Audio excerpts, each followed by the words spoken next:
Hello అండి. ఇవాళ special ఏంటో తెలుసా? Chicken fried rice. Fast food సెంటర్లో ఆర్డర్ చేసుకొని తినే మన ఈ చికెన్ ఫ్రైడ్ రైస్ని మనం ఇంట్లోనే చాలా హైజీన్గా టేస్టీగా ఎలా ప్రిపేర్ చేసుకోవాలనేది ఈ వీడియోలో నేను క్లియర్గా చేసి చూపిస్తాను. చాలా టేస్టీగా ఉంటుంది. సో ఇప్పుడు ప్రాసెస్ చూద్దామా? Welcome to my channel.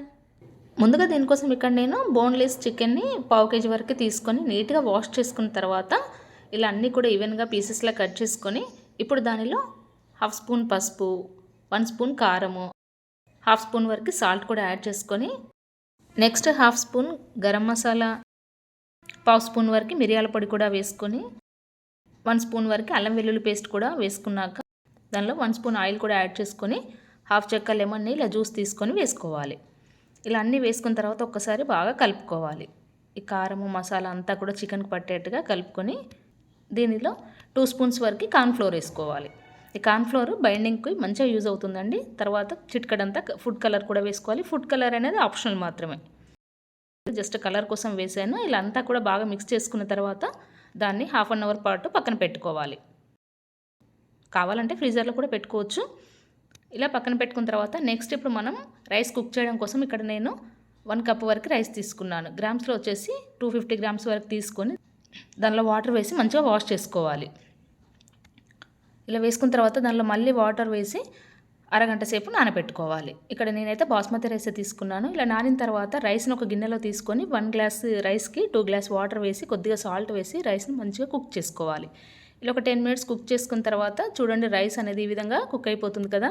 ఇలా కొద్దిగా వాటర్ ఉంది కదా. ఇప్పుడు మళ్ళీ దానిపైన మూతను పెట్టి ఇంకో 3-4 మినిట్స్ అలా కుక్ చేసుకుంటే సరిపోతుంది. రైస్ మెత్తగా చేసుకోకూడదు, పొడి పొడిగా ఉంటేనే బాగుంటుంది. చూడండి ఇక్కడ మనకి రైస్ అనేది పర్ఫెక్ట్గా కుక్ అయిపోయింది. మరి మెత్తగా చేసుకోకూడదు. ఈ విధంగా మనం చూస్తే ఇలా రైస్ అనేది విరిగితే సరిపోతుంది. ఇలా రైస్ పర్ఫెక్ట్గా కుక్ అయిపోయిన తర్వాత దానిపైన మూతను పెట్టేసి స్టవ్ ఆఫ్ చేసుకొని పక్కన పెట్టుకోవాలి. ఇప్పుడు ఈ రైస్ని మూత తీసి రైస్ అంతా కూడా చల్లారనివ్వాలి. ఇలా పొడి పొడిగా చేసుకుంటూ దాన్ని పక్కన పెట్టుకొని చల్లారనివ్వాలి. నెక్స్ట్ మళ్ళీ స్టవ్ వెలిగించుకొని ఒక గిన్నెను పెట్టుకొని దానిలో పావు కప్పు వరకు ఆయిల్ తీసుకోవాలి. ఇలా తీసుకున్న తర్వాత మనం ఇంతకుముందు చికెన్ పక్కన పెట్టుకున్నాం కదా, ఇది అరగంట తర్వాత అంతా కూడా ఇలా ముక్కలకి బాగా పట్టేసింది. మసాలాలను పట్టిన తర్వాత ఇప్పుడు చికెన్ పీసెస్ని కొన్ని ఇందులో వేసుకుంటూ ఫ్రై చేసుకోవాలి. ఆయిల్ మంచిగా హీట్ అయిన తర్వాత మంటను మీడియం ఫ్లేమ్లో పెట్టుకొని ఆ పీసెస్ను లోపల వరకు ఫ్రై అయ్యేట్టుగా నెమ్మదిగా ఫ్రై చేసుకోవాలి. ఇవి వేసిన వెంటనే కలపకుండా 1-2 సెకండ్స్ ఆగి 1 సైడ్ మంచిగా ఫ్రై అయిన తర్వాత నెక్స్ట్ వైపుకి టర్న్ చేసుకుంటూ లోపల వరకు మంచిగా ఫ్రై అయ్యేట్టుగా చేసుకోవాలి. ఇవన్నీ కూడా 2 వైపులా మంచిగా కలర్ వచ్చిన తర్వాత ఇప్పుడు ఆయిల్ నుండి సపరేట్ చేసుకొని ఒక బౌల్లోకి తీసుకోవాలి.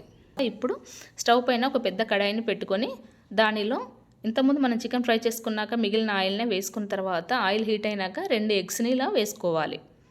ఈ చికెన్ ఫ్రైడ్ రైస్లోకి ఎగ్ వేసుకుంటే చాలా టేస్టీగా ఉంటుంది. ఇలా వేసుకున్న తర్వాత ఎగ్ 1 సైడ్ మంచిగా ఫ్రై అయిన తర్వాత నెక్స్ట్ వైపుకి టర్న్ చేసుకొని వాటిని మరి చిన్నగా కాకుండా కొద్దిగా పీసెస్ను పెద్దగా ఇలా ఫ్రై చేసుకోవాలి. కొద్దిగా ఎగ్ పీసెస్ అనేవి పెద్దగా ఉంటేనే బాగుంటుంది.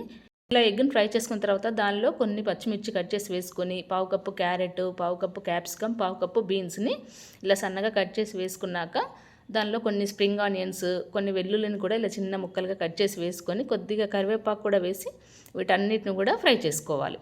ఇవి మరి బాగా ఫ్రై చేయకూడదు, డీప్ ఫ్రై లాగా కొద్దిగా ఫ్రై అయితే సరిపోతుంది.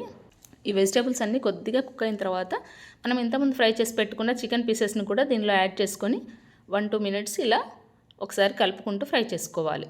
ఇవన్నీ ఇలా ఫ్రై అయిన తర్వాత ఇప్పుడు మనం రైస్ని యాడ్ చేసుకోవాలి.